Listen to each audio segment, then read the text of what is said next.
Hello and welcome to our third quarter capital markets recap. I'm Dave Brinkman and I'm joined by our Chief Investment Officer, Jason Staley. During the pandemic, we heard the phrase uttered, this time is different because we never had gone through something like this. And then the unprecedented amount of monetary stimulus by central banks, and then the fiscal response from global legislatures. When you look back at the last 9 months and certainly what happened in the third quarter, I think it's fair to say that this time wasn't different. It's not only was this time not different, there's a backlash to that thinking, right? We are unwinding everything that we did. It ended up being the global central bankers and, fiscal bodies, legislative bodies across the world tried to make everybody a winner. It certainly felt like that in the US. Everybody was winning. And it was great, right up until the point that it wasn't. And I think that's the one thing that we are learning the hard way in the US is that not everybody can be a winner. All this stimulus is starting to burn off. All the liquidity that was poured into the system that made everybody a winner is now kind of coming back, and we have to pay for that. All this is obvious in hindsight. Right. It's never obvious in the moment. I mean, what you just described to me was, look, business cycles aren't dead. There's booms and busts, generally speaking, over a 5 to 10 year period, maybe a little bit longer in this instance. But business cycles aren't dead, human emotion's not dead, and that's what makes all of this so hard. I mean, Jason and I can sit here and armchair quarterback this all day long, and it's all obvious now that what we were doing in 20 and 21 was going to result in ignite the inflation inferno, if you will, but in the moment, it's never that obvious. This was an experiment that was never before contemplated, right? I mean, I don't even know that some of the things that were done were even put up on a chalkboard before they were put into the global ecosystem. Yep. All right, so Jason, we just talked about money supply, hinted at inflation. Let's go there, right? And interest rates have moved at an incredibly fast pace, and I'm just looking at the end of last year to now. We did a $350 billion PPP program, right? That essentially incentivized employers to keep employees. Okay, seems reasonable enough. Sure. This was done in March. Well intended. Okay, so you've got, $350 billion in PPP, another $800 billion in individual stimulus payments over the course of, less than, call it 18 months. Yep. And then that was just the fiscal response. The monetary response, we took interest rates to zero.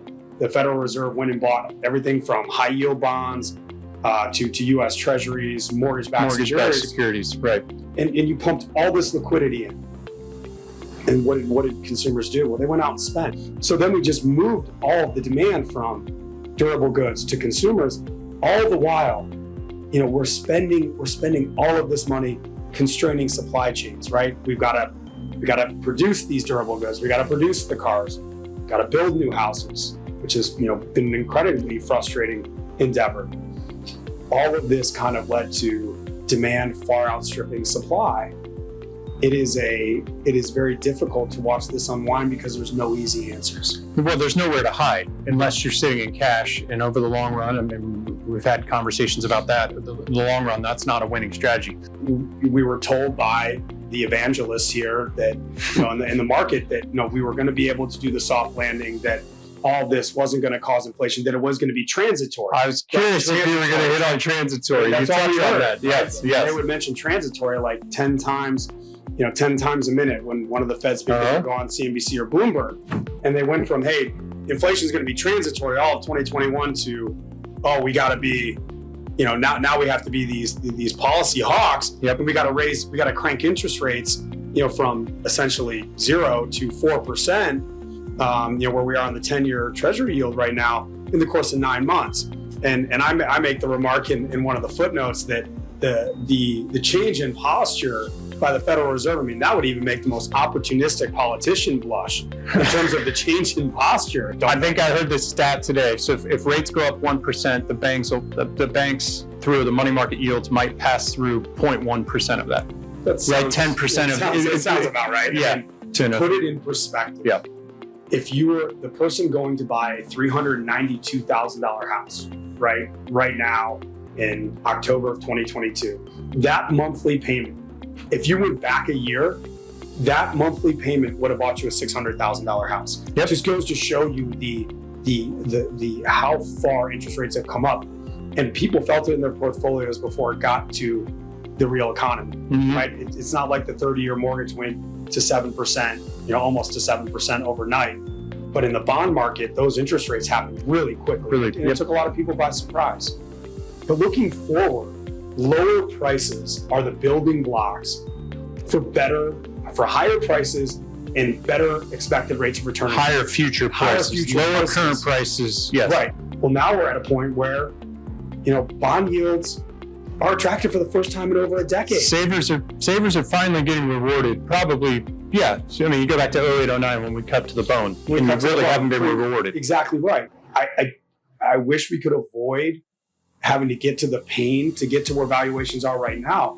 But if you're willing to take a longer term time horizon and even on the medium term, capital put to work in these asset classes where valuations are very good, they're building blocks for better expected rates of return in the future, higher prices. We're finally able to buy low. And I think that is, if there's anything encouraging, and by no means are we saying that the volatility that we're seeing in capital markets is over, but you're starting to see some valuations where entry points, adding additional incremental capital, look attractive. And it's been a while since we've been able to say that. There are options starting to emerge with financing no longer being zero. Right. And I think that, the TINA, or there is no alternative to owning stocks, was something that was really dominated for the last post-great financial crisis, because rates have been anchored near zero for, a decade plus. And now you're finding that bonds are, have attractive yields to it. And we had always said that we were never going to abandon bonds. For folks like us that never abandoned fixed income, we might have, lowered our interest rate sensitivity, added some real assets that have really helped us. But now you're looking at it, and that is another alternative to your portfolio. Look, these are wonderful buying opportunities. We just probably won't know it for 2 to 3 years into the future. I think maybe let's close on leaning in, right? Because we're getting a lot of these questions, right? Yeah. We're not smart enough to call the bottom. No one is, in my opinion. But how do you react in a bear market environment? I think that if you're an investor that has a longer term time horizon, you can start to take individual bites. I think Bank of America had it the best, where they said you kind of nibble at 3,600 on the S&P and you gorge at 3,000. Right? I don't know that we're going to get down to 3,000, but I think I tend to agree with that sentiment.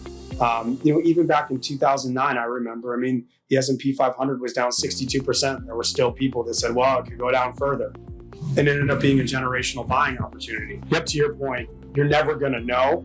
But if we accept the fact that lower prices are the building blocks for expected future rates of return, better expected rates of return, I certainly think that you can start to selectively add exposure here. I think what we've learned, again, is capital market cycles are still there. People still get too enthusiastic when things are great, i.e. large cap growth. Things get bid up. And now, you look at the world, and we didn't even touch on Russia, Ukraine, or Taiwan and China and geopolitical concerns. But I think for our clients, the message is, look, we're in this with you. We would welcome a chance to have a conversation with you, or we'll be reaching out to you to, with quarterly meetings and kind of talking through this. But the sun will rise, and things will rebound inevitably. Yeah, I think the big takeaway, obviously, from the last 24 months is that capitalism still is the best form of an economic cycle, and not everybody can be a winner. Like you said, the sun will rise. Markets typically grind higher, but it doesn't happen overnight. And I think that our clients should know that. We don't expect them to happen overnight, but we're here to be with you and help make sure that as markets do grind higher, your portfolio is where it needs to be to achieve your goals and objectives. And like Dave said, we welcome the opportunity to talk to you in the coming weeks and months ahead.